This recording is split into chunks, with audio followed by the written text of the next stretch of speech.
Assalamualaikum warahmatullahi wabarakatuh. Halo anak-anak, selamat pagi. Bagaimana kabarnya hari ini? Semoga anak-anak selalu sehat dan siap untuk belajar pada hari ini. Perkenalkan, nama saya Davina Kaila Natasha dengan NIM 2302101102 dari kelas 2C. Saya merupakan mahasiswi dari Universitas PGRI Madiun, program studi pendidikan guru sekolah dasar.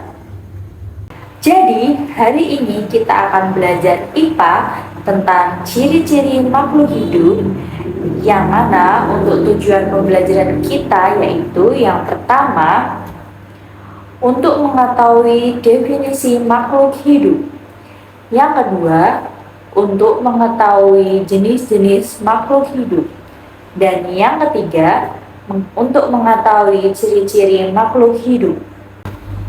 Oke anak-anak, Ibu akan menjelaskan definisi makhluk hidup.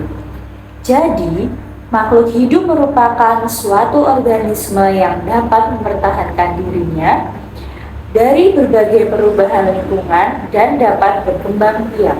Selanjutnya, yang kedua adalah jenis-jenis makhluk hidup, di mana dibagi menjadi 3, yaitu manusia, hewan, dan tumbuhan. Ada yang tahu tidak manusia itu apa? Ya, manusia adalah salah satu makhluk hidup yang sempurna di muka bumi ini karena manusia memiliki akal dan pikiran. Selanjutnya yaitu hewan. Hewan adalah makhluk hidup yang tidak memiliki akal dan pikiran. Dan yang terakhir adalah tumbuhan. Tumbuhan yaitu makhluk hidup yang dapat memasak makanan sendiri dengan cara fotosintesis. Dengan bantuan cahaya matahari, tumbuhan juga mengeluarkan O2 yang disebut dengan oksigen yang kita hirup sehari-hari. Dan yang terakhir, yang ketiga adalah ciri-ciri makhluk hidup. Jadi, ciri-ciri makhluk hidup ada 8. Kita bahas bersama-sama yuk. Yang pertama, makhluk hidup membutuhkan makanan. Jadi, anak-anak semua, makhluk hidup itu membutuhkan makanan untuk menghasilkan energi. Yang kedua, makhluk hidup berkembang biak untuk mempertahankan keturunannya. Yang ketiga, yaitu tumbuh. Yang mana makhluk hidup ini akan bertumbuh, ya anak-anak, seperti kita manusia akan bertumbuh dari yang kecil hingga yang besar. Begitu pula dengan hewan dan tumbuhan, semuanya sama ya anak-anak. Dan yang keempat yaitu bernafas, yang mana semua makhluk hidup itu seperti kita juga bernafas ya teman-teman. Yang kelima yaitu bergerak. Jadi makhluk hidup itu semuanya bergerak. Contohnya manusia seperti kita bergerak untuk melakukan aktivitas sehari-hari. Kalau tumbuhan bergerak di mana dia mendapatkan cahaya matahari. Nah, kalau hewan dia juga bergerak, berlari, dan terbang seperti burung. Yang keenam yaitu peka terhadap rangsang. Contohnya, seperti kita ketika keluar terkena sinar matahari langsung, mata kita akan sakit dan silau.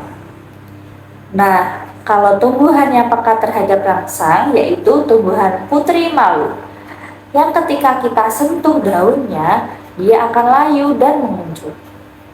Kalau hewan yang peka terhadap rangsangan yaitu kucing, yang dimana kalau kucing itu ada bau ikan, kucing akan menghampiri bau ikan tersebut dan mencari-cari asal bau tersebut. Yang ketujuh yaitu mengeluarkan zat sisa. Contohnya manusia mengeluarkan zat sisa berupa keringat dan air liur. Kemudian tumbuhan mengeluarkan zat sisa berupa oksigen yang kita hidup sehari-hari. Dan hewan mengeluarkan zat sisa berupa kotoran. Dan yang terakhir, yang ke-8, yaitu adaptasi terhadap lingkungan. yang mana kita sebagai manusia juga adaptasi untuk memerlukan teman dan juga menyesuaikan dengan lingkungan sekitar. Kemudian, tumbuhan juga memerlukan adaptasi seperti tumbuhan kaktus yang tumbuh di padang pasir. Dan hewan beradaptasi dengan lingkungannya, contohnya adalah bunglon. Ia beradaptasi dengan cara berubah warna, menyesuaikan dengan lingkungannya. Bagaimana anak-anak? Sampai di sini semuanya sudah paham? Kalau sudah paham, Ibu akan memberi tugas. Tugasnya sesuai dengan materi yang Ibu sampaikan tadi ya. Yang pertama, sebutkan salah satu ciri makhluk hidup. Yang kedua, makhluk hidup yang bisa memasak makanannya sendiri adalah. Dan yang ketiga, apa yang dimaksud dengan makhluk hidup? Oke anak-anak, itu tadi yang bisa Ibu sampaikan untuk menambah pengetahuan anak-anak. Ibu akhiri, kurang lebihnya mohon maaf. Wassalamualaikum warahmatullahi wabarakatuh. Sampai jumpa lagi.